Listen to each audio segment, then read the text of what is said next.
என்னடா இன்னொரு ரவுண்டு போலாமா? காலை வணக்கம் நண்பர்களே. சேர்ந்தே போன்ற பயணத்துல இன்னைக்கு நாள் 96. இன்னைக்கு நாள்ல யூஸ்வலா தூங்கி ஏஞ்சி யூஸ்வலா ரொட்டீனை ஸ்டார்ட் பண்ணேன். ஆனா தம்பி என்ன சொன்னா, ஆனா நானும் உங்க கூட ரொட்டீனுக்கு வரணும், நீ என்ன பண்றேன் எல்லாத்தையும் நானும் பண்றேனா அப்படின்னு சொன்னா, சரிடா வா அப்படின்னு சொல்லிட்டு நேரா பீச்சுக்கு போட்டோம். யூஸ்வலா பாத்தீங்கன்னா ரோட்ல ட்ரெட்மில்ல தான் வாக்கிங் போயிட்டு இருப்பேன். சரி இன்னைக்கு புதுசா இருக்கட்டுமே பீச்ல போய் ஒரு எக்ஸ்ப்ளோஷன் பார்க்கலாம்னு சொல்லிட்டு போனேன். அப்போதான் பீச்ல தெரிஞ்சு நிறைய பேர் நம்ம கூட வாக்கிங் போயிட்டு இருக்காங்க, ஜாகிங் போறாங்க. சோ அப்படியே அந்த அட்மாஸ்பியர்லயே பீச்சை பார்க்கும்போது செம சந்தோஷமா இருந்தது. அது ஒரு ஃப்ரெஷ்னஸா ஃபீல் இருந்தது. நான் தான் அவங்ககிட்ட சொன்னேன், டெய்லி காலையில ஒரு அரை மணி நேரம் பீச்ல ஸ்பெண்ட் பண்ணிட்டு ஒரு 15 மினிட்ஸ் நீ யோகா பண்ணிட்டு போனீங்கன்னா அந்த டேவே உனக்கு செம்மையா இருக்கும்டா, இதை நீ ட்ரை பண்ணு அப்படின்னு சொன்னேன்.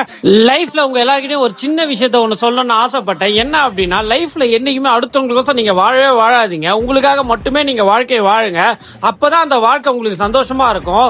நான் உதாரணத்துக்கு ஒரு எக்ஸாம்பிள் சொல்றேன். நீங்க கல்யாணம் பண்றீங்க அப்படின்னா அந்த கல்யாணத்துக்கு நீங்க 20 லட்சம் 30 லட்சம் ஸ்பெண்ட் பண்ணணும்லாம் அவசியம் கிடையாது.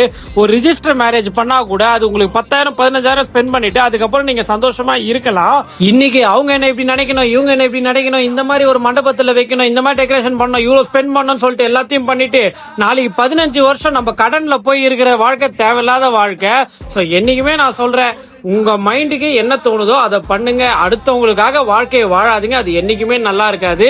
இந்த மாதிரி இன்ஃபர்மேட்டிவான வீடியோ நீங்க பார்க்கணும் அப்படின்னா ஏஜென்ட் விலாக்ஸ் சப்ஸ்கிரைப் பண்ணி சேர்ந்தே போன்ற பயன் சேர்ந்து வாங்க. பட்டா